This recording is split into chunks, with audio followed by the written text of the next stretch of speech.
In yesterday's video, we tackled the fantasy football groupthink of the first round of fantasy football draft ADP. Today, we're going to be taking a look at a continuation of that video. We're going to be going into the second round, having some debates, talking about which guys belong where, which guys are being overvalued, undervalued, and kind of exactly getting into the nitty gritty of all these players. We went really long on the first one. We'll try and trim this one down a little bit. And again, a reminder, we are doing this on the basis of home redraft PPR leagues, as well as kind of like the underdog fantasy landscape where wide receivers are pushed up a little bit. So again, if you have a standard or a half PPR home league where everybody loves running backs, leave us down below any comments specific to that league, and we'll try and help you out the best that we can. So starting with this tier list here, we're going to go through the early second round players, and Puka Nacua and Marvin Harrison Jr. were actually kind of like fringe first rounders. So we did talk about them in the other video. If you did miss the Marvin discussion, because in a nutshell, he is technically our 201, so we should talk about him. I went in depth, but basically, if we believe he's this elite prospect, this guy that's going to come right in, command 150 plus targets as the stud alpha wide receiver of the Arizona Cardinals, we should be projecting him as if he's already elite, because that's basically what we're admitting with this ADP and with this ranking here. And I look at a wide receiver who has Kyler Murray as his quarterback, has a guy who has really fed his number one receiver in the past 10 plus targets per game for DeAndre Hopkins when he was with the Arizona Cardinals. And again, we're assuming that Marvin is already that good with this ranking. So that's why I have him here at 201. And actually I have him at 112, but he comes in our consensus 201 here. Yeah, so basically the difference is I agree with everything Corey said in that first video when he mentioned the 112. The difference is that your line for him would be above Puka. My line for him would be below Puka. That is really the main difference. If you're at the 12th spot, at the 11th spot, and you're able to get Marvin Harrison Jr. on the wraparound, I'm all for it. Yeah, and I just made the argument basically that I think Marvin doesn't have a Cooper Kupp, and if we're assuming Marvin's an elite receiver, and I actually assume he's probably even a better talent than Puka Nacua is, even despite the monster season Puka had. Again, that's a controversial take. People might flame me in the comment section for that one, but that's just how much I believe in Marvin. It's nothing really against Puka Nacua, the player. Yeah, and for me, it more so has to do with the overall aspect of the Rams offense, having Sean McVay there. Obviously, healthy Matthew Stafford, a guy that was fourth highest EPA in the NFL last year, highest big-time throw percentage. At the end of the day, for me, Puka Nacua has already shown it. Marvin Harrison Jr. already isn't. And like he said, we're already assuming Marvin Harrison will show it. It's just for me, when Puka Nacua legitimately already had a 1,400 plus rookie season, it's kind of hard for me to get him over that barrier. Although once we get into this next range of wide receivers, you'll see why Marvin Harrison's the top. Yeah, for sure. And we can break down the next wide receiver duo here. And me and you we agree in principle that both of these guys should be up here because both of these are ahead of ADP, if I'm not mistaken. But me and you kind of disagree on which guy should be first. So I'll go with Brandon Aiyuk first, who, in my opinion, is just the best overall talent still left on the board, which is partially why I'm kind of just leaning into that. Brandon Aiyuk, if a player is both risk-free and a super high ceiling, I'm just going to be clicking the draft button on them. I kind of proved that with my Amon-Ra ranking in the first round, where I think he's basically risk-free and also has a super high ceiling, which is why I'm clicking him. To me, it's that simple with Brandon Aiyuk. Aiyuk is a superstar player. He was second in receiving grade last year, third in yards per route run with 3.01. Danny's going to point out that his guy was actually second in yards per route run, right ahead of Brandon Aiyuk. Elite separation numbers according to reception perception. You guys can see that's an all green chart right there. 90th percentile pretty much across the board.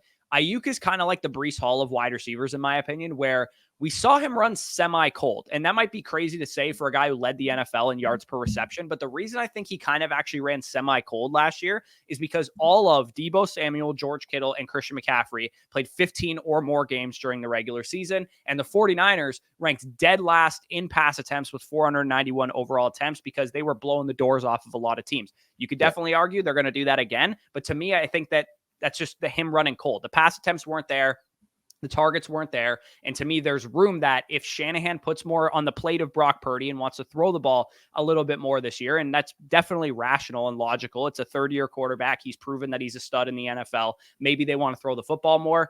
Worst case scenario, I think you get Brandon Aiyuk's season from 2023, where he's a very efficient, 1,300 yard, 8 touchdown wide receiver. The volume isn't quite there, and that's why I feel comfortable clicking the button on him. But in the best case scenario, maybe McCaffrey misses a couple games. Maybe Deebo misses a couple games. Maybe Kittle misses a couple games. Maybe the 49ers pass the ball a little bit more. Again, median wide receiver 1 upside, elite upside if chaos of the NFL season kind of takes place. To me, Aiyuk is just such an easy click. And the reason I favor him over Nico Collins because they are very similar bets. They're both very Very. efficient with target competition in really good offenses. Is that, like I said, Aiyuk, I think, ran cold on volume last year.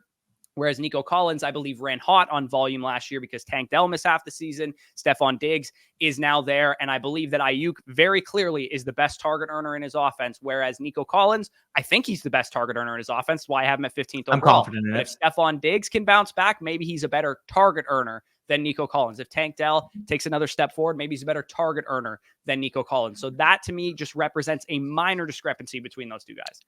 Yeah, and I'll make the pro Nico Collins case. It's actually funny. So you have obviously Brandon Aiyuk, Nico Collins in that respective order, 14 and 15. I have Nico Collins and Brandon Aiyuk respective orders as 14 and 16 on my current board. ADP for Nico Collins going off the board as the 205 in draft. So we both agree that his current ADP is a misappropriated price. He should be closer to that 1-2 turn than that 205 ADP. With Nico Collins, unlike many of the wide receivers taken outside of round one, the superstar level talent ceiling is not a question mark. We saw Nico Collins legitimately post a superstar level season. Like you said with Brandon Aiyuk, these are the two guys I feel most confident about in this range from a pure talent standpoint. For Nico Collins, fourth highest PFF receiving grade in the NFL this past season. And according to Jacob Gibbs, one of 8 wide receivers in the last 10 years to post 3.0 yards per route run on 300 plus routes. And funny enough, of course, at the top with Nico Collins, you have Brandon Aiyuk listed here. So like you said, very, very similar bets. Nico checks all of the boxes from the efficiency standpoint, but also checks the box of being an elite separator against man and press. We expect, a 6'4", ball winner type of wide receiver, a T. Higgins type of style wide receiver as maybe his range of outcome for hitting his ceiling. We saw Nico Collins not only beat those allegations, but absolutely obliterate them. Again, I love T. Higgins, but 94th percentile against man, 96th percentile against press, on top of being the second best wide receiver at beating man coverage per the composite rank by Hayden Winks over at Underdog Fantasy. Again, with Nico Collins, it's just the size, the speed, meeting the true refinement in year 3. And the big reason why I am so all in on Nico Collins is thinking about what could be in store for CJ Stroud entering year 2. And I understand the claims, there's so many top-end options in this offense, like you said, with the San Francisco 49ers. But at the end of the day, if CJ Stroud is an MVP-level quarterback like I think he can be, again, 23 touchdowns, solid in his rookie year, 4,200 yards, solid in his rookie year, I think that could be the absolute floor from what we see from CJ Stroud in the next years. I think going into this upcoming season, he could fully develop into a 4,500 plus passing yard, 35, 40 plus passing touchdown type of quarterback. One of the few quarterbacks I can make that claim about. And you did mention Stephon Diggs. I will counter a little bit considering the fact that Nico Collins played nearly 80% of his sampled routes in 2023 on the outside. And for me, I view Stephon Diggs more interchangeable with Tank Dell, given their stature, given the role that we could potentially project on the offense. Nico Collins being the biggest outlier in terms of size, 6'4", 215 pounds. And not to mention, like you said, with Stephon Diggs, the play did slip up. We saw him be an elite wide receiver in 2022, 97th, 96th percentile against his coverage types in 2022, 76th, 67th, and 75th in 2023. It really just boils down to the fact that while the target competition absolutely does exist, I think Nico Collins is an elite player with inferior players around him. B, gets a significant quarterback advantage to many other wide receivers with muddied wide receiver rooms. And C, has the most unique role, like I said, with this Texans offense. At the end of the day, he is quite literally cheaper than he was last year. He was the wide receiver 7 in PPR points per game last season, and he's entering his age 25 year. Yes, I understand the overall target share may not be the greatest with those other wide receivers on this team. His touchdown ceiling, if CJ Stroud does become a 35, 40 touchdown type of passer, like what is in the range of outcomes, makes it so that wide receiver 7 last year may even be a baseline for him. Yeah, it's funny you pull up his reception perception numbers, and they're a lot worse than Brandon Aiyuk's. Tough scene for you there. But the zone coverage, I think, is the difference between these two guys. And, and also, too, I mean, Nico Collins is an elite talent, and I do 100% believe that. But Brandon Aiyuk's been elite his entire career. He's top 5. Super underrated for 3 straight years and finally had an elite season this past year. The main difference for me, you mentioned, again, I agree. I think Brandon Aiyuk, just straight up as a receiver, I think he's a top 5 to 8 receiver in the league. I think if you're talking about guys that aren't Tyreek, aren't CeeDee Lamb, aren't Justin Jefferson, Jamar Chase, like Brandon Aiyuk, obviously AJ Brown as well. Brandon Aiyuk is like the next name off the board for me. It's just when it comes down to the fact that when I'm comparing the target competition as a whole, Deebo Samuel, George Kittle, Christian McCaffrey comparatively is a better set of players to compete against than Stephon Diggs, Tank Dell, Dalton Schultz, Joe Mixon, in my opinion. That is the big discrepancy, not to mention CJ Stroud, I legitimately think can be a 35, 40-plus passing touchdown quarterback. You're going to make the case, too, for Brock Purdy. But at the end of the day, once we look at the overall parts of this team, it's easier for me to see Nico Collins alpha the Texans receiver core than it is for me to see Brandon Aiyuk do it because of just how much talent the Niners have. Well, I mean, Brandon Aiyuk has already done it. He's a stud. He's already alphaed the entire receiving core. So Nico Collins, McCaffrey, Deebo Samuel, George Kittle had alpha Noah Brown and Robert Woods last year for half the season. So, I mean, Diggs wasn't there. Dell was missed half the season. So for me, I think it's a stretch to say Nico Collins has alphaed is capable of alphaing a receiver core. I think he's capable of it. I just don't think it's a guarantee. I agree. I mean, nothing's a guarantee once you enter round 2. And if this was a guarantee, both these guys would go round 1.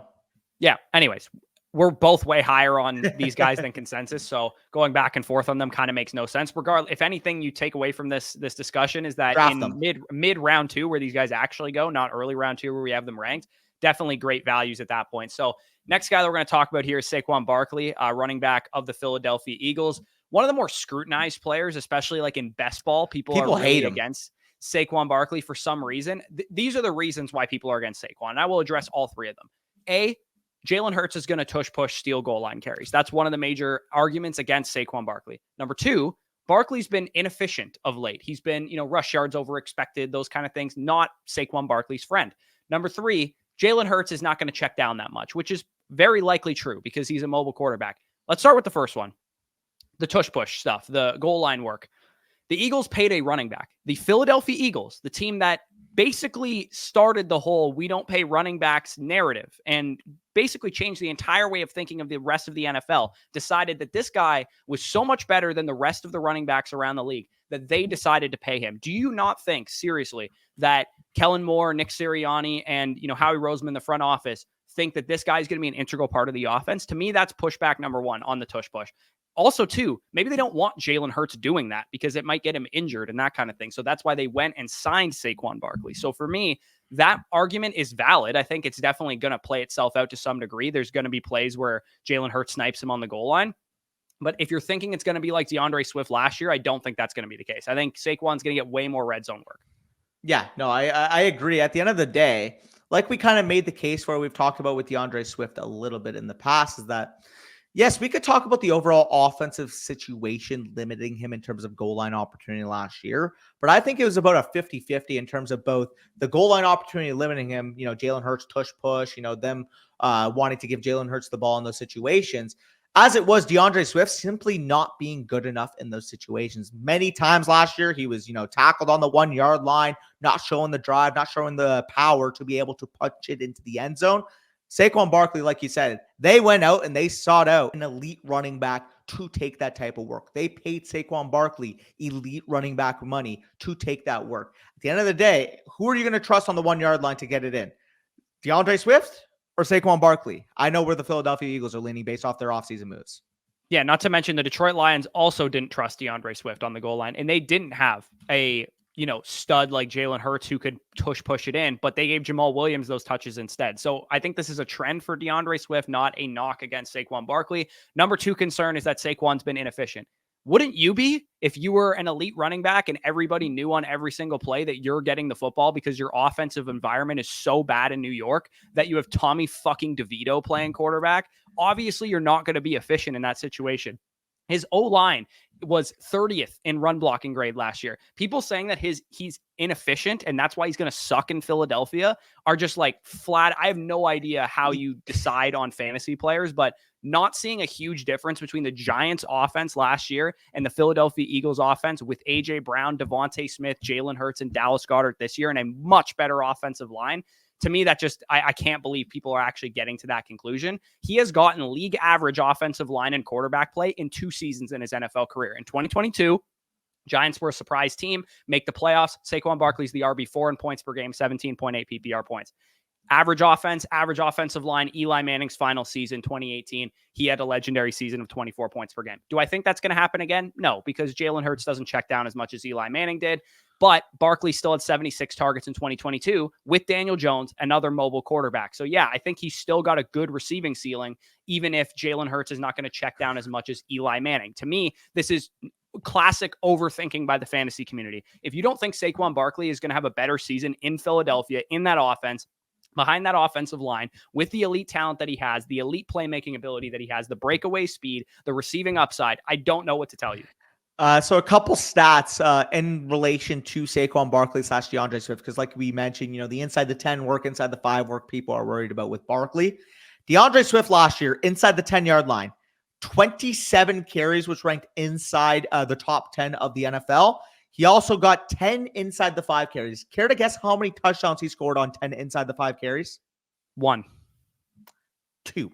Saquon Barkley, for reference, had 15 carries inside the 10-yard line, 6 carries inside the 5. He was able to score 4 rushing touchdowns on 6 inside the 5 carries. And when you behind the 30th best offensive line in run blocking, by the way. And when you compare their actual rushing success rates, it's night and day. Inside the 10-yard line, Saquon Barkley, 68.2% success rate, 100% inside the 5.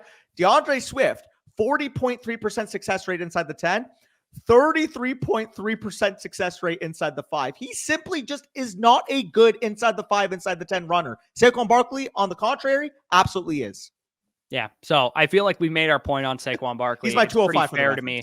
Again, in home leagues, maybe he'll go a little bit higher than 204 or 205 where we have him ranked right now. I would be very much comfortable taking him 111, 112. If you're in a league format that really does favor running backs and on the way back, you can get really good wide receiver talent, or if you're in a half PPR or a standard format, I think I'm okay taking Saquon inside the first round. But for this PPR, home leagues, wide receiver centric and heavy type of rooms, this is about where I'm comfortable taking Saquon Barkley. I'll let you talk about Drake London, who's the next guy that we have listed here.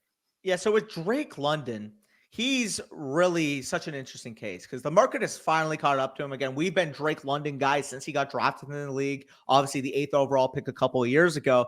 People were so anti-Drake London for the longest time. Now, obviously, I understand why people needed, Kirk Cousins to sign, Zach Robinson to come in to prop his ADP up, but it almost feels like they went even above where we're at on him because, again, his ADP right now is the 202. I have him ranked as the 203 right now, but I've been considering switching him and Aiyuk, and to be honest, with the game you make with Aiyuk, we'll probably end up doing so.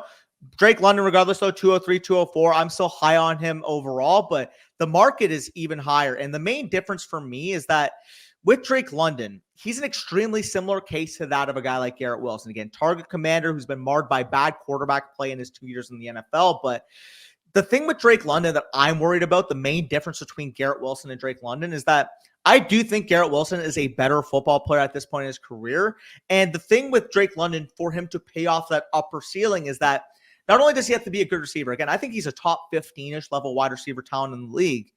If he wants to hit that top 5 ceiling, he needs to be a 1A alpha number 1 wide receiver. And to be frank, that is the biggest pause I currently have at this point. Again, no problems projecting him as a top 15 overall talent, but to be able to have the top 3, top 5 ceiling, like we mentioned with CeeDee Lamb, Tyreek Hill, AJ Brown, Jamar Chase, Justin Jefferson, you need to be in rarefied air of true alpha number 1 target on your team. That is the kind of concern I have with Drake London. Again, I believe with it more with a guy like Garrett Wilson, hence why you heard my case for him in that first round video. With Drake London, I think there's a little bit more projecting to do. I think he can get there, but we haven't seen as much as we have with Garrett Wilson.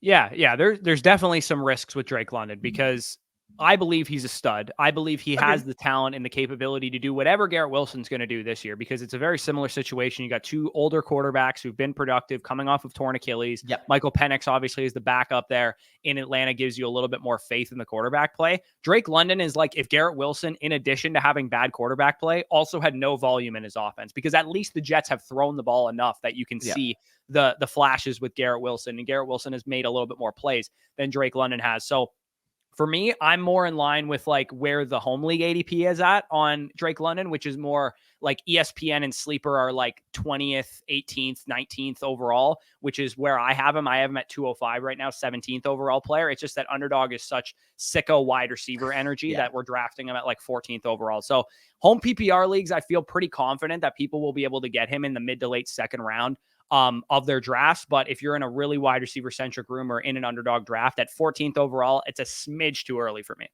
Yeah, and he's really a safe pick overall. It's funny that we're talking about a guy that, like I said, again, he's very, very talented player, but the main question mark for his ceiling would more so be, is he a, elite superstar NFL wide receiver? But when you're actually looking at the situation, it is relatively insulated. Again, like we said, great offense coordinator coming in, Zach Robinson. Not only does he add Kirk Cousins, a volatile old quarterback coming off an Achilles tear, they also draft a quarterback in the top 10 of the NFL draft with Michael Penix, to the point where even if Kirk Cousins missed time, we feel a lot safer about his projection with Michael Penix than really we have in his entire career. Sorry, Desmond Ridder. Yeah, not to mention Robinson and the Rams offensive coaching staff. I'm pretty sure they're going to throw the ball more than 475 times like Arthur Smith was throwing with Drake London there. So in addition to better quarterback play and a third-year breakout wide receiver, ascending player, you also get more volume, which is something that has been vastly lacking for Drake London. I mean, when you look at the splits, when the Falcons have thrown at least 30 pass attempts per game, we're talking about a guy who's been a productive dude. He's been a guy who can go over 100 yards, have a touchdown, like the types of performances we need to put him in this air of a second round caliber player in fantasy. Yeah, and it's funny because I went into the offseason like, maybe the consensus, the market will end up raising Drake London to like a back end second, and I'll be all in on him if he's a 2-3 turn pick. But it's like they actually went a full half round plus above what I even expected them to do. Yeah, like he's 18th overall on Sleeper, which is about where I have him ranked. 33rd overall on ESPN. I mean, that's just free cash, obviously. Yeah. But he's 14th overall on Underdog, and then he's 21st overall on Yahoo. That's about so again, what I expected. Casual ADPs like Yahoo and ESPN, probably a 2-3 turn pick. That's a smash. But if you're in a league where he's a mid-second rounder, that's a little bit more appropriate to where he should be going. And we could probably just transition right into Olave because it's a very similar case. Obviously, all from the same draft class, very young, upside, talented wide receivers.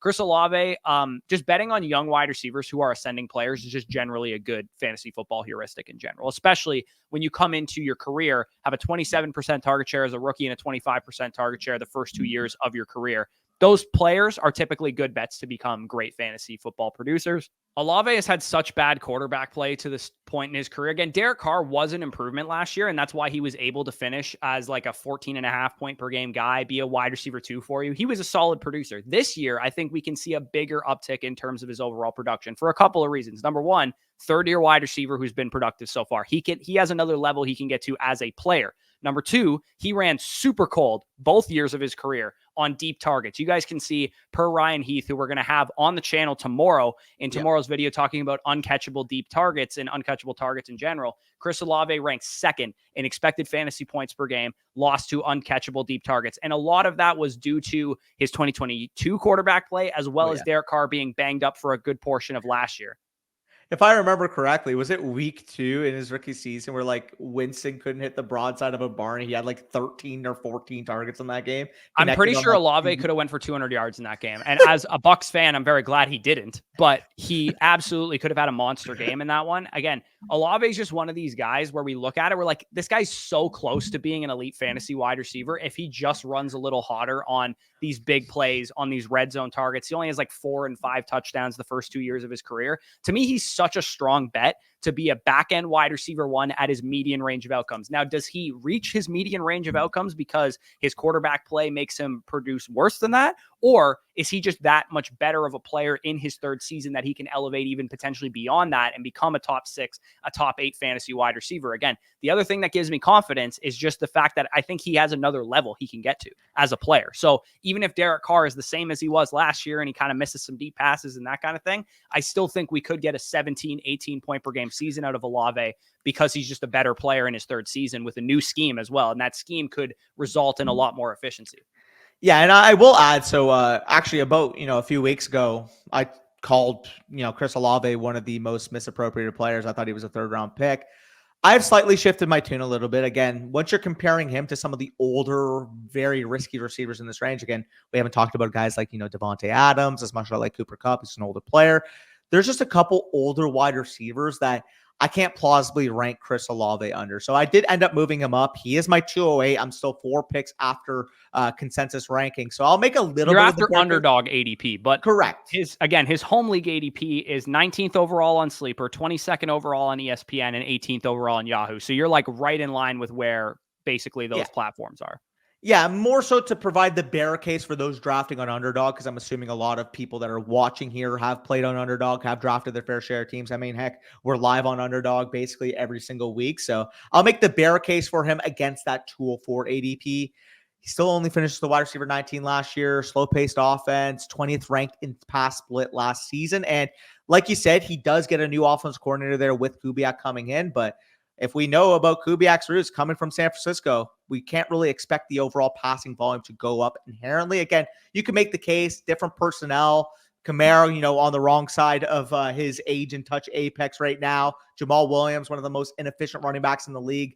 Kendre Miller, not really showing much, that he will pass inherently more than he did in his time with San Francisco. But I will say it is a little bit of a concern drafting Olave, knowing that he hasn't topped over 5 touchdowns in his career. Because quite frankly, if he is to live up to a back-end wide receiver one, potentially mid-end wide receiver one, that touchdown total simply needs to go up. Now, I understand Derek Carr fully healthy. Maybe he is even better than he was last year. But if Chris Olave is going to take the step like CeeDee Lamb did in past years, he will probably need to more so be around that 8-9 touchdown mark, which, again, he very well could. That's why I rose him up to 208.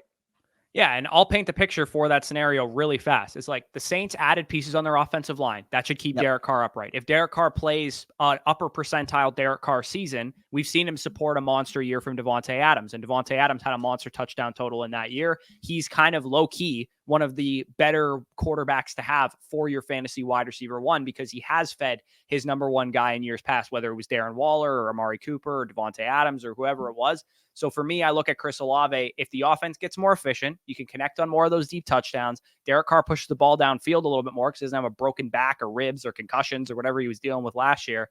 That's how Chris Olave has 1,350 yards and 9 touchdowns instead of 1,100 yards and 4 touchdowns like he's kind of been to this point in his career. And if he has 1,300 yards, 9 touchdowns, he's going to be like wide receiver 5 or 6 in points per game. And that could be his like ceiling range of outcomes.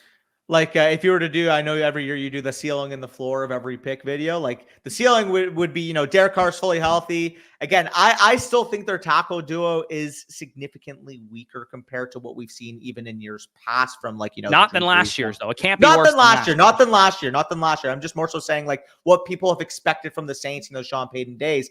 Not quite the same offensive line that we've seen in years past. However, again, it's got to go up from what it was last year. The tackle duo last year, point blank simple, was not NFL caliber. Yeah, and to be fair, like Olave has never been on a Sean Payton's offense.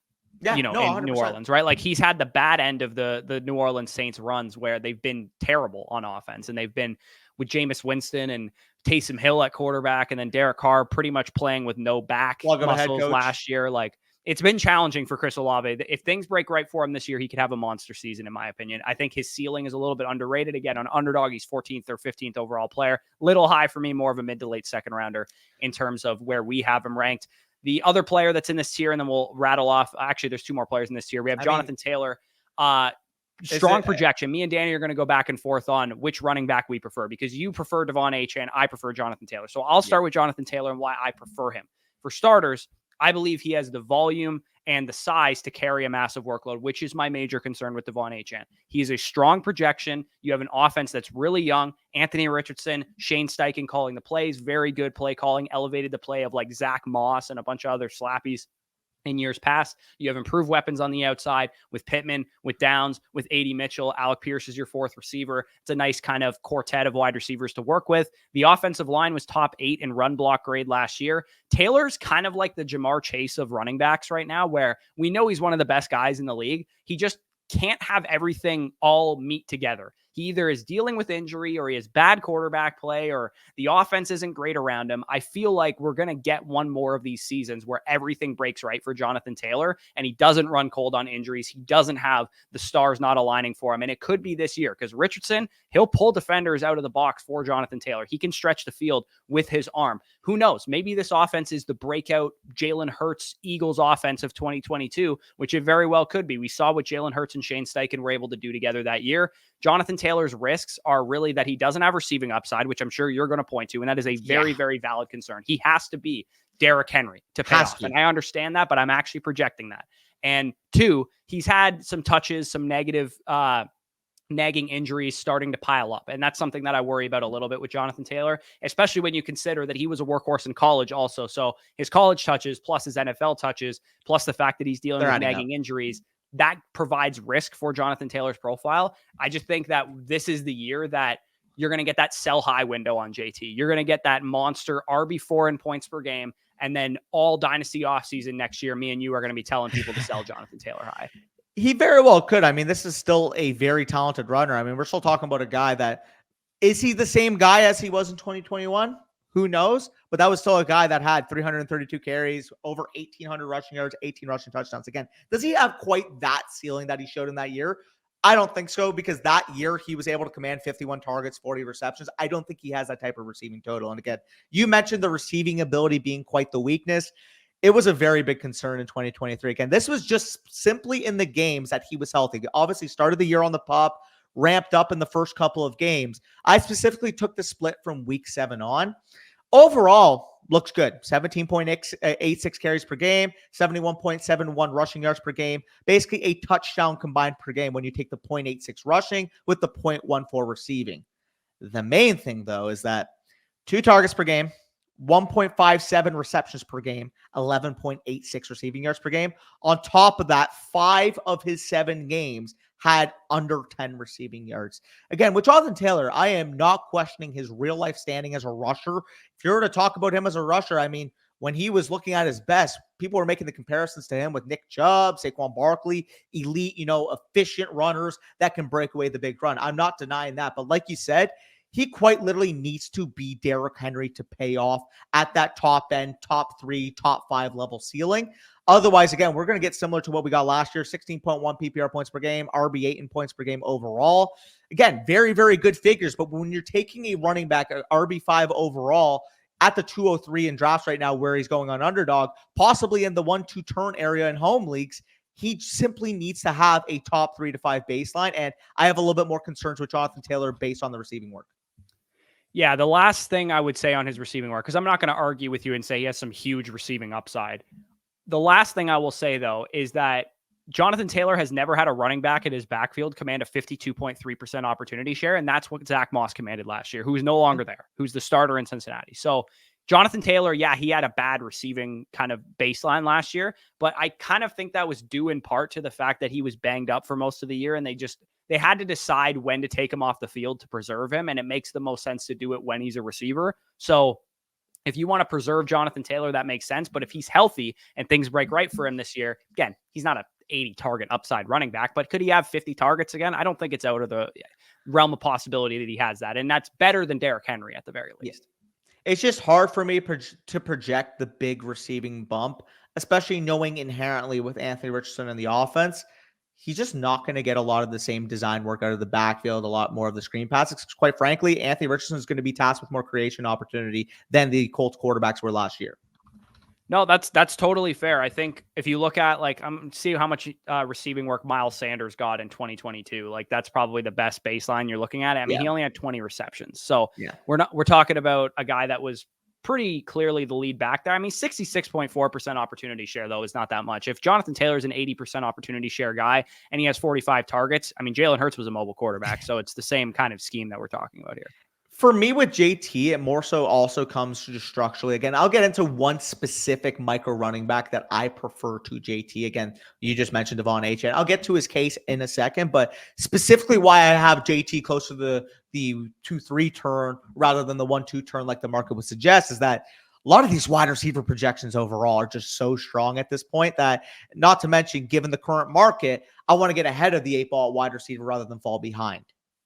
Yeah, and I mean, with Taylor on underdog, you feel a lot better about hitting the button on him because you're deciding between 2-3 turn running wide receiver projections most of the time. But in home leagues, like you mentioned, his sleeper ADP is 13. His ESPN ADP is 11. Like you have to take him over really good, like probably Garrett Wilson level projections in ESPN leagues. And to me, I just can't do that. But like I said, if you're deciding between Jonathan Taylor and Chris Olave and you took, let's say, Justin Jefferson or Jamar Chase in the first round, I'd be okay deviating for Jonathan Taylor and then catching back up at wide receiver in the other positions after that, knowing that you can get good values at that point in time. So like I said, if you can get Jonathan Taylor in the mid-second, I feel comfortable with him, but I don't feel comfortable if I have to take him ahead of great wide receiver projections and or structurally it's going to set me behind at wide receiver, like you said.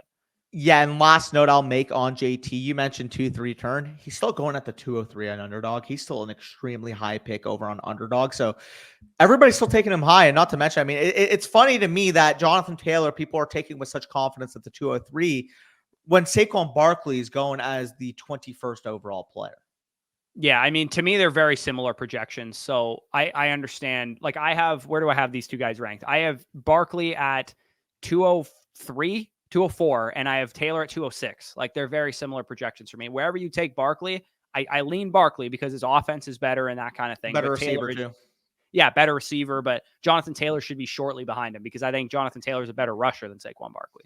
Yeah, no, that's definitely fair. Well, we kind of alluded to it. Your guy, Jonathan Taylor, I believe you said is your RB6. My RB6 here is actually going to be Devon Achane, running back of the Miami Dolphins. 206 overall. My ranks 212 in ADP. And he's a very divisive topic in fantasy circles. The main disconnect obviously being between those, like me that see this ultra efficient running back in the NFL, posts these elite efficiency metrics in his rookie season. I inherently view this as a volume uptick going into year two. The other side would point to, maybe the efficiency is unsustainable and pointing to better volume bets in this range, which I'm assuming you're going to make the case for in a second. But with Devon Achane, look, I understand drafting projectable volume is the safe play in this range. But when it comes to Devon Achane, I just can't pass on one of the few backs outside of round one that has legitimate league-winning type of upside. And with Devon Achane, in the games where he played above 10% of the team snaps this past season, 2 separate games he left early, 4 combined touches in those games, 10% snaps in both those games respectively. Achane was producing over 115 yards from scrimmage per game, 1.26 touchdowns per game on only 15.63 opportunities per game. The efficiency is absurd. Like, I understand it's not sustainable going forward that he's going to score on 8% of his touches or be able to command 7.36 yards per opportunity. I understand he will need a volume uptick to be able to get to that level. But why can't that happen? Why can't he become a 17, 18, 19 plus opportunity per game running back based on what we've seen from this past season? Look, I understand Alvin Kamara was a heavier comparable player like you'll talk about in a second, but this is the modern NFL. And if I had to pick one coach to adapt to it with a slighter back, it would in fact be Mike McDaniel. This is very optimistic to project, but the historical precedent for a guy like Devon Achane is really with only a handful of guys, as per this Ryan Heath tweet. Not to mention, Achane legitimately tops this prestige group. Again, pour one out for J.K. Dobbins. Obviously, especially for you, that's a heartthrobber. But outside of him, man, I'm not giving up yet. Amen. We're looking at Alvin Kamara, Ezekiel Elliott, David Johnson, Jonathan Taylor, Todd Gurley, all guys that have had a season-breaking fantasy football, legitimate 21 plus PPR point per game seasons in their range of outcomes. Not to mention the Kamara comps are valid, as shown by Ian Dynasty IM on Twitter. Only 2 rookie running backs have ever posted 17 plus PPR points per game on a sub 40% carry rate. And those 2 running backs, Alvin Kamara, Devon Achane. For reference, the parallels in their rookie seasons are actually very, very comparable. We're looking at Devon Achane as a rookie in games, like I said, 15+% of the snaps, 15.63 opportunities per game, 21.78 PPR points per game. For reference, with Alvin Kamara, we're looking at a guy who had 13.75 opportunities per game, 19.7 PPR points per game in his rookie season. The big difference, obviously, again, I understand he's a heavier player, but you have to draft Kamara as the 106 off the board. Devon Achane is a guy going at the 2-3 turn because people are legitimately worried about that size. But I'm here to tell you, he's already an outlier in terms of overall efficiency. Why can't he have, I mean, we saw, for example, Kyron Williams have a big time year last year. Obviously, we saw Jamal Charles in his prime be a big time efficiency play. At the end of the day, some guys are just outliers, and I tend to believe that Devon Achane is closer to one of the best running backs in the league than simply a blip on the radar. Yeah, no, I don't disagree with anything you said about the player, the efficiency, the fact that he's in a scheme that's going to reward how he plays. He's my 22nd overall player. So I really like Devon Achane this year.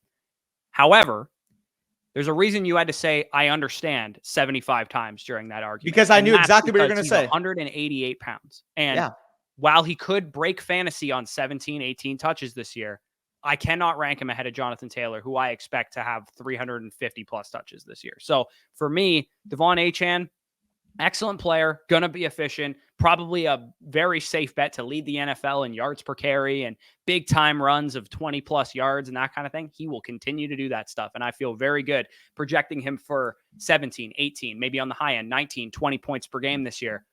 I do not think we're going to get the volume necessary for him to be a top legendary upside caliber running back. He can be a top 5 running back this season, no questions asked, but the size concerns are the downside risk. And again, I don't really view them as a huge risk because I have him at 22nd overall, but the risk exists. Like you can point to Alvin Kamara did this and Todd Gurley did that. Those guys were all workhorse size profiles, and it's not up to me and you how many touches he gets. It's up to Mike McDaniel. And historically, we've never seen a running back of this size profile get more than 15 to 18 opportunities a game. And again, he can be very good on those touches, but I don't think he's going to get much more than that.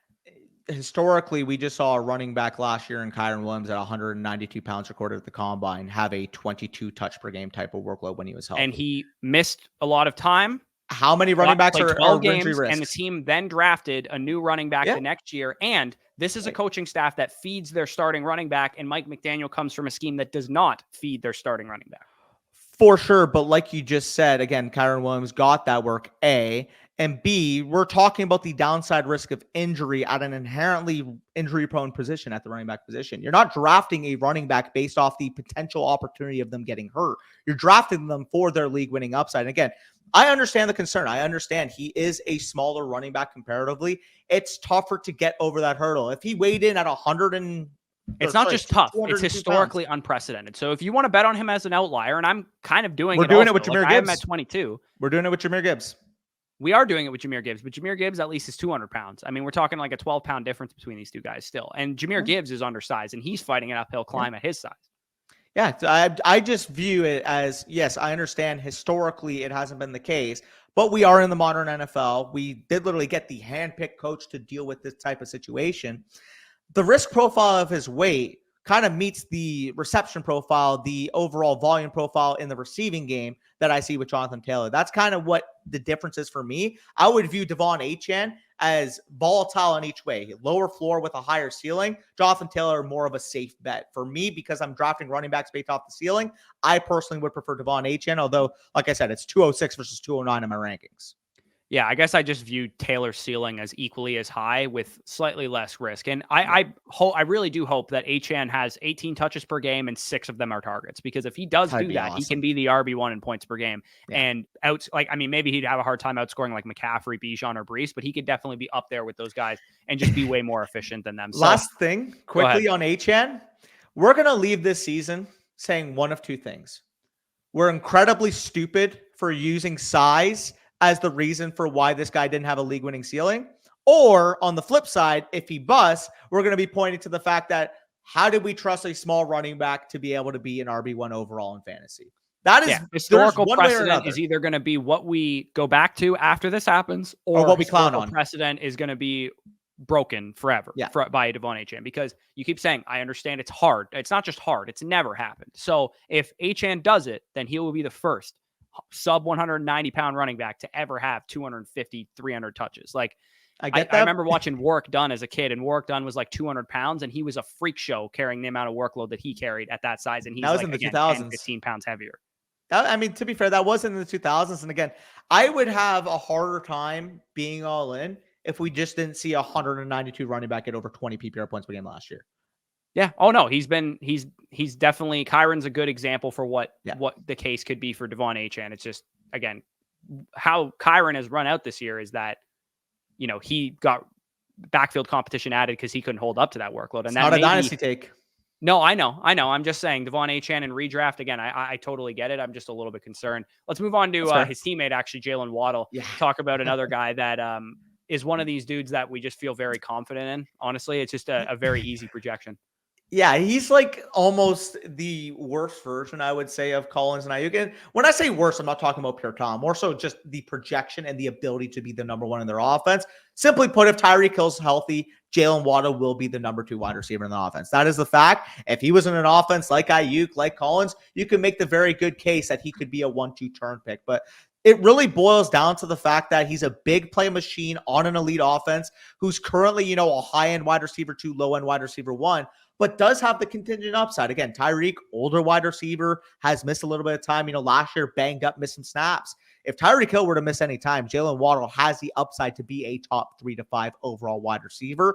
His 2023 season, you could basically throw out. It was marred by injury. He did not look like the same player, but when he was healthy, he was still the wide receiver 14 in PPR points per game, aka a high-end wide receiver 2. But if you want a better picture for what Jaylen Waddle can do when healthy, let's look at his 2022 truth, aka his CGL, where we actually look at just how productive he was when Tua Tagovailoa was healthy. Obviously, 2 years ago, you remember Tua Tagovailoa, bad concussion issues. People were really concerned with the well-being of Tua. Obviously, this year he comes back, plays all games, looks healthy. People aren't really talking about the concussion issues with Tua. But when Tua was healthy 2 years ago and Jaylen Waddle was also healthy himself, this was a legitimate 17.7 PPR scoring, wide receiver 7 overall in fantasy in that time frame. So with Jaylen Waddle, again, he's such a safe bet to be a low-end wide receiver 1, high-end wide receiver 2, with the contingent upside to be a higher-end wide receiver 1. Again, I can't rank him ahead of here because of the presence of Tyreek Hill, but like you said, once you hit the 207, 208, 209 range of your drafts and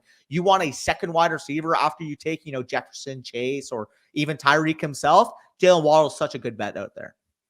There's nothing really else I need to add aside from the fact that schematically this team just puts everybody in a bind to the point that even if Jaylen Waddle has 115 targets and let's say Deontay Johnson has 135 targets, I will take Jaylen Waddle to outscore Deontay Johnson any day of the freaking week 100%. On 20 less targets. Yeah, 100%. It's actually funny because looking at that card, it should have been on your screen already. But if you guys did check that out, it honestly doesn't look all that dissimilar from Brandon Ayuk's card. If you actually take a look from Brandon Ayuk's card this past season, 17.13 PPR points per game when the 49ers weapons were healthy, wide receiver 8, 4.8 receptions versus, I believe that says 4.7 from Waddle, 89.58 yards from Aiyuk, which was 88.6 from Waddle. The difference is that Aiyuk ran a little bit colder in touchdowns, like you said, 0.58, which is still a good total, but Waddle was giving you a 0.73 touchdowns per game. So it's kind of funny how in back-to-back years, like Aiyuk almost feels like the Waddle case from last year. Yeah, except the only difference between the two and why we have Aiyuk higher is that he's the number 1 of his offense, potentially with contingent upside with older players who he's already alphaed in terms of a target share. And Tyreek is like just a freak show of an alpha too. He's like a 35% target share, 35% targets per route run guy when he's right and on the field. So let's pivot to Mike Evans, who's also a very safe bet, a guy that if you don't want to lose your fantasy league, you're probably good taking him. Second year for Baker Mayfield with this supporting cast. That's great news for him. That's going to make him feel a lot more comfortable. I mean, Mike Evans has had 1,000 yards every year of his career, so we know he is a very safe bet for production. I broke this down on the wide receiver age cliff video, but Evans posted the second highest target share of his career last year, which is crazy considering how big of a target share monster he was early in his career. And then, of course, when Tom Brady got there, they spread the ball out a little bit more. He obviously got valuable targets, but he didn't get the most targets in the world. Evans was getting 100 to 120 targets a year with Tom Brady, despite the offense throwing like 650, 700 pass attempts. But again, even without Tom Brady, Mike Evans scored 13 touchdowns last year with Baker Mayfield. It's very clear to me that these guys have a very good connection. I watched every game, obviously, as a Buccaneers fan, and Mayfield and Evans were the go-to connection. It's like, obviously, Godwin's going to get his. He's going to have targets and that kind of thing. But I think it's very clear to me that Mayfield prefers Evans. Mayfield is a risk it for the biscuit type of quarterback. He wants to throw it up in the end zone. He wants to get it to the guy that can make him look right at the catch point, and that's Mike Evans, not Chris Godwin. This offense will probably throw it about an average or maybe an above average rate overall, and I think that the offense has a chance to get better. It also could get worse. I mean, Baker Mayfield heading into last season was not thought of to be a stud quarterback or anything, but You have better offensive line additions with Graham Barton coming in, some free agents added. You have the run game improvements, I think, from the new offensive coordinator, Liam Cohen, coming in. I think that'll make the offense a little bit more efficient. And then you also have the pass catchers around him, Godwin hopefully being more healthy, Jalen McMillan coming in, Trey Palmer in his second year, Cade Otton in his third year. I think the offense as a whole has a chance to be an average to top 15, top 12 offense on the high end there. And Mike Evans, of course, is the guy that's going to punch in those touchdowns, get the valuable looks. Yeah, he's just such a very safe click. Mike Evans is like, is he going to go out there and scorch earth and have a wide receiver 6 in PPR point per game ceiling? Probably not. Again, maybe he runs, 15 touchdowns, does what he did last year, has another career year, but realistically, his range is probably going to be about a low-end wide receiver 1 to a mid-range wide receiver 2. However, do I see him being the wide receiver 21 in points per game? Absolutely fucking not. If he is healthy, Mike Evans is still a stud. He's still going to be in a situation where the touchdown equity he has in this offense, like you said, Chris Godwin, very, very good receiver in his own right, but the touchdown equity on this offense runs through Mike Evans, quite frankly. Rachaad White, is going to get a lot of work in his own right, but at the end of the day, when the Bucs need to have a score, Mike Evans is getting the football. Yeah, no, absolutely. He's the guy that they look to, and he's been basically a 15 to 17 point per game guy for the last 7 years of his career. That's pretty much what you're getting. If he runs hot on touchdowns, he'll be close to that 17 point per game range. If he doesn't, he'll be close to that 15 point per game range. But even then, he's still not killing you. He'll be like wide receiver 15 in points per game. So if you start your draft with CeeDee Lamb and you're like, you know what, I want a spike week king to go along with CeeDee Lamb, Mike Evans is your guy. And I feel pretty confident in that statement. Deebo Samuel, also a guy that finds himself into this range. His rationale is precisely exactly what Brandon Ayuk's rationale is. I know he's a superstar. I know this offense, in my opinion, is the best in the league. He's a dual threat player who scored 12 total touchdowns last year as a runner and a receiver. And they're basically a lock to go over 35 points 10 times this year. That's why I want pieces of this 49ers offense is those spike production weeks. They come via Aiyuk, Deebo, Kittle. And they don't all do it every single week, but that's because they're all great players. Sometimes the touchdowns go to Deebo. Sometimes the touchdowns go to Kittle or to McCaffrey or to Aiyuk. They're basically just a locked and loaded elite offense. Give me Deebo Samuel paired up at the 2-3 turn with a CeeDee Lamb type, a Tyreek Hill type, somebody who's more consistent than he is. Because if you grab, let's say, these 3 guys back to back to back, Lamb, Evans, Deebo, you're getting spike weeks, you're getting consistency at your wide receiver spots. And again, we know Deebo Samuel is capable of running hot on touchdowns, of running hot on big plays. We know he's a monster after the catch who can give you those week winning performances. The risks are very easy to outline. Everybody knows them. He's a little bit older. He has dealt with injuries and he has a lot of target competition, but I'm okay with these risks at this price tag, 2-3 turn area. I'm very much okay with the Deebo Samuel potentially missing 3 games this season or whatever. And if CMC goes down, that's where he gets his ultimate ceiling because he would be the biggest beneficiary if McCaffrey went down because he gets rushing and receiving work designed in the red zone for him. Yeah, with Deebo Samuel, if you're actually looking at his overall truth, again, I mentioned the split before with Brandon Aiyuk when all the 49ers weapons were healthy. And when you compare their truth, Deebo Samuel, lower target share overall, less receiving yards per game, less receiving touchdowns, less receiving yards market share, 26.72%. But he was averaging 17.69 PPR points per game. If you guys remember what I said with Brandon Aiyuk, 17.13 PPR points per game. The difference for Deebo Samuel is that the value that he gets on the ground supplements maybe his lack thereof through the air comparatively to a guy like Brandon Aiyuk. Again, I prefer Brandon Aiyuk straight up because at the end of the day, trusting in the elite talent to potentially take a step up, like you said, ran a little bit cold in that stretch too, is better to me. But at the same time, if I have to just get the second option of this offense, it's not like I'm disappointed with getting Deebo Samuel. Deebo Samuel is a guy I went into the offseason, he's always hurt. Oh, he doesn't get the most volume overall receiving wise. He was a guy I wanted to rank at the 3-4 turn. But as I got later in the offseason, I realized no, this is a late second round pick. This is very well a late second round pick. Yeah, and again, in PPR formats, he takes a little bit of a hit. He's probably a little bit better in standard and half PPR, but still a great 2-3 turn pick in my opinion. Do you have anything else on Deebo, or should we close it out with our final guy here? No, the last thing I'll say, he's basically been a guy that you've known what you're going to get from him from a points per game standpoint every time he's healthy. He's been a consistent top 12 wide receiver since 2021. And to be honest, assuming health this year, again, obviously that's a big bugaboo. For Deebo Samuel, if he plays 13 plus games, I would consider that a healthy year. Yeah, exactly. And if you get lucky and you get 16 or 17 out of them, just feel even better about that. So final guy that we're going to talk about here is Davante Adams, who we have basically right at this 2-3 turn pick.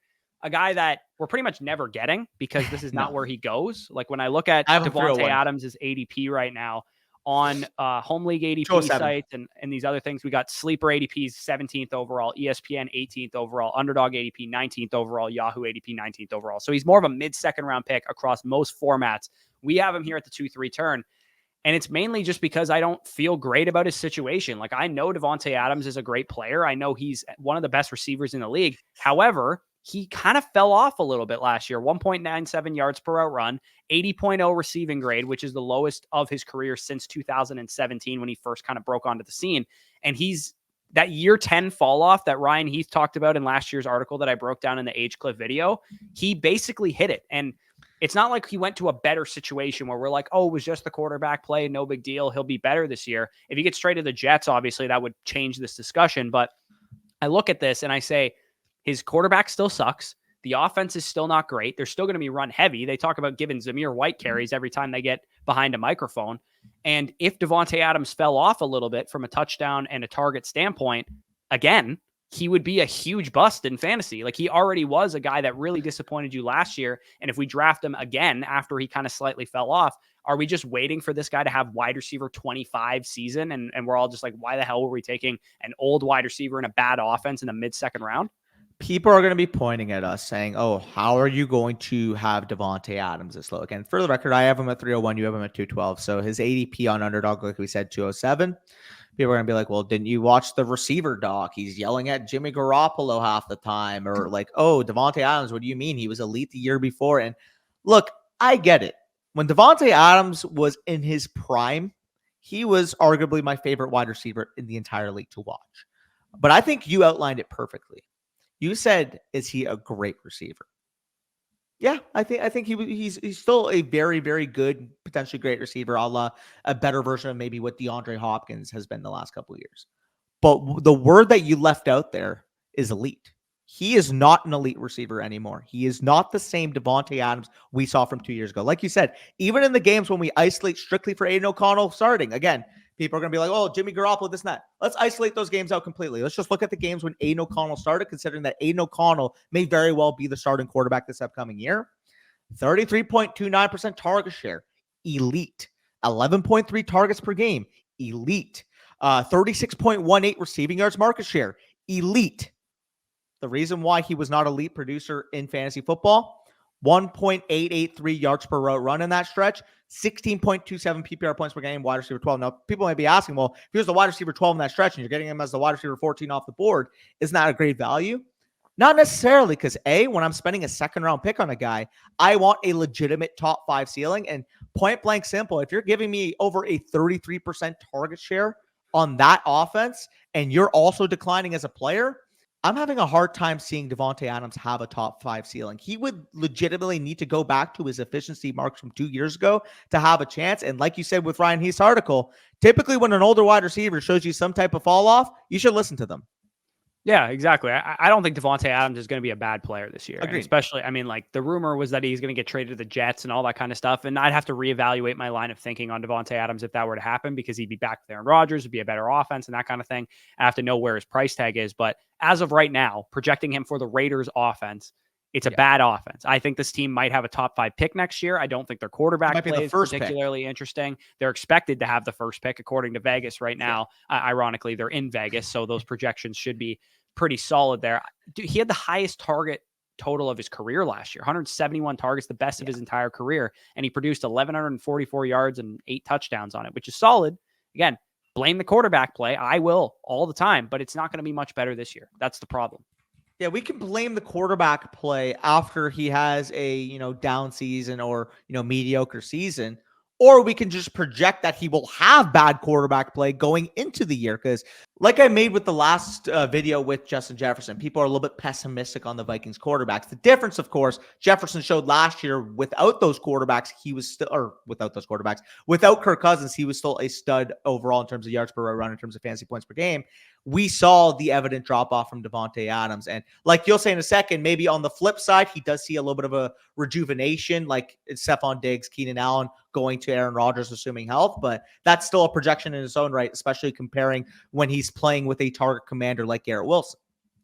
Yeah, exactly. It's Keenan Allen and Stephon Diggs would be, probably dead in the water right now. And maybe they'd be actually being drafted where they're being drafted if they'd stayed on the Bills and stayed on the Chargers respectively. But you look at, they could have a career rejuvenation because they're with an exciting young quarterback. And you look at Davante Adams, had he gotten traded to the Patriots and he was going to be their number one receiver, we'd be like, okay, yeah, it's not going to be a great quarterback situation early in the season, but Davante Adams still a great receiver and Drake May is going to rely on him and that kind of thing. That's not the case. Aiden O'Connell and Gardner Minshew are not good quarterbacks. They're going to be bottom 5 starting quarterbacks around the league. Yeah. And that is the issue. Again, young quarterback, we don't know the ceiling. That's one thing. We pretty much know at this point what Aiden O'Connell or Gardner Minshew are going to bring to the table. Yeah. I don't have the balls to rank Malik Neighbors ahead of him, but it is very comparable. Very plausible. If I knew Malik Neighbors was going to be an elite receiver, then I would probably do it. I don't have the balls to rank Isaiah Pacheco and ETN and, the tight ends, Kelsey and Laporta and, Jalen Hurts and some of these other guys over Davante Adams yet. I have him ranked at a point where I don't look like a complete hater, but I also am never going to really draft him because he's going to go before where I have him ranked. Yeah, so again, I have him at the 301. The main difference in our ranks, and again, this will be probably a pretty divisive topic going into next video, is that I actually have Cooper Kupp ranked above him. Again, we'll talk about the pros and cons. Obviously, I'll probably be more of the pro case. You'll point to some of the historical precedent of him being an older receiver as the con case. But to me, when I'm looking at the offensive situation and a guy that's been dominant in fantasy before, I'm personally still taking Cooper Kupp over him. Yeah, I mean, if I'm going to bet on an old receiver, I'd at least want him to be the number one of his offense. I guess that's the distinction I have between these two guys is that Cooper Kupp has Puka Nacua to compete for targets with. But again, you can make the argument Rams scheme, Rams offense. We will make the argument next video. Exactly. So the end of this video is coming here. We went through 12, 13 players and went in depth the way we did in the first round video. If you guys got some value from this video, leave a like, subscribe. I would say round 2 is a lot more up for debate. Yeah. Then round 1, there's a lot more that you could go back and forth on. What do you value? Do you value the elite efficiency of Brandon Aiyuk, Nico Collins, or do you value the upside from a target standpoint of Chris Olave, Drake London? Like you can go back and forth on all of these kind of intricacies of this position group, of these overall rankings. And again, if you do want all of our overall rankings and all of our bonus content is going, like all the best bonus content we're going to put out this entire summer is going to go in our draft guide. So if you want our draft guide and you want to draft these guys on Underdog Fantasy right now, you can get it for free by signing up using the promo code FSE with just a $10 sign up. You will get our draft guides, Dynasty, Rookie, and redraft guides totally for free when you sign up over on Underdog Fantasy. And of course, if you already have an Underdog account or you're in an ineligible state, you can get it on flockfantasy.com as well using the promo code FSE for 30% off and a 7-day free trial. So with that being said, peace out and we'll talk to you soon.